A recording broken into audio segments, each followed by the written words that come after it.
জামায়াত নেতৃত্বাধীন ১১ দলের আসন সমঝোতা শীঘ্রই হবে। এনসিপিকে ১০টি আসন দেওয়ার বিষয়টি কাল্পনিক বলে মন্তব্য করেছেন জামায়াতে ইসলামীর নায়েবে আমির ডাক্তার সৈয়দ আব্দুল্লাহ মোহাম্মদ তাহের। সকালে বসুন্ধরায় জামায়াতে ইসলামীর আমিরে ইউরোপীয় ইউনিয়নের প্রতিনিধিদের সাথে বৈঠক শেষে ব্রিফিংয়ে একথা জানান। প্রশাসন একটি দলের প্রতি ঝুঁকে পড়েছে, আগামী নির্বাচন পাতানো হচ্ছে কিনা এ নিয়েও শঙ্কা প্রকাশ করেন তাহের। বলেন, এই ধরনের পাতানো নির্বাচন হলে দেশ আবারও ধ্বংসের দিকে এগিয়ে যাবে। নায়েবে আমির জানান, ইইউকে জানানো হয়েছে আগামী নির্বাচন অবাধ ও নিরপেক্ষ প্রত্যাশা করে তার দল।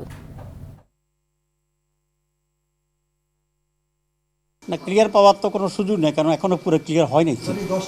সুতরাং এটা কাল্পনিক এবং এটা সত্য নয়, এটা আমি বলতে পারি। এক ধরনের ইনক্লিনেশনটা হচ্ছে এবং সেটা সরকার এবং ইলেকশন কমিশনের কিছুটা পক্ষপাতিত্বের কারণে একটা ইমপ্রেশন দেওয়ার জন্য চেষ্টা করা।